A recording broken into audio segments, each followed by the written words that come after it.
Well, it was a soaking rain across central New York today. Some people saw a little bit more rain than others, but overall flooding was the main concern today.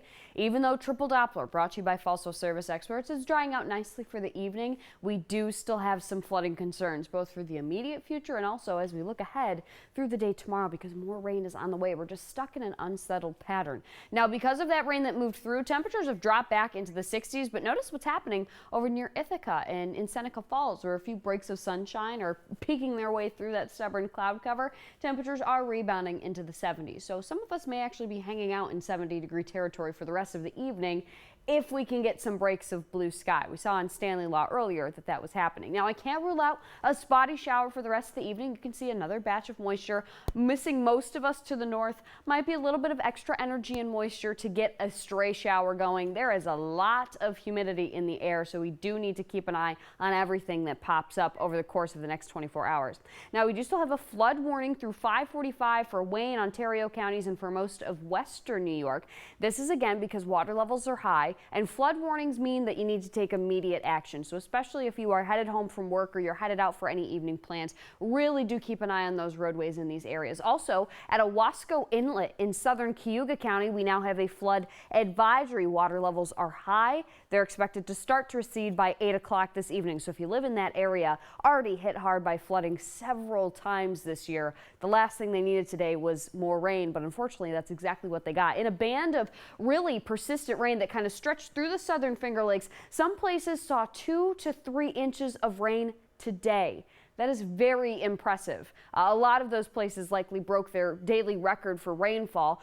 But just because the flooding alerts and the warnings are not up near you, if your area was affected by flooding today, you really do need to keep an eye out, especially Moravia. Many roads are flooded throughout the area. Over in Homer, water is flowing on several roads and there may be road closures. So really just keep an eye on things if you're headed out. And like I mentioned, we're not done yet. We do still have a flash flood watch through Friday afternoon and evening because our atmosphere is just ready for rain. Humidity's up there as it has been for the past several days. That means it's not going to take a lot of energy to generate new showers and thunderstorms. I think the first wave moves through later on this evening after midnight. So again, evening plans tonight won't be a wash. Scattered showers and thunderstorms will start to develop early tomorrow morning. Now, they will be fairly isolated, but the chance is there. So it might be another wet ride into work early tomorrow morning.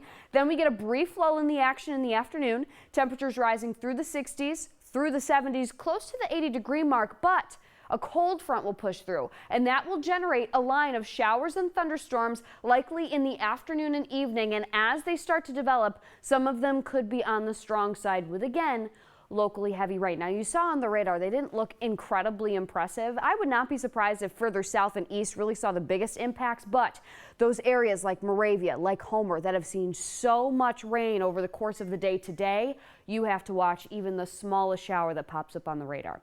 Now, the weekend is actually not looking half bad. That will likely be the driest time period over the course of the next week. It's kind of bookend with rain chances. We'll start off early Saturday morning with spotty showers. Then drier air starts to move in, and we end the day with a mix of sunshine and clouds and showers tapering off.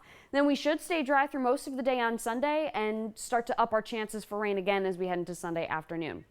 So again, when it's all said and done, an extra ½ inch to an inch of rain could fall in some of those heavier storms tomorrow, so keep an eye on the radar. 70s tomorrow, near 80 for your Saturday. Late storms on Sunday, so it's a mostly dry weekend, but we turn generally unsettled again with a near daily threat for storms and lots of humidity through next week. Sam?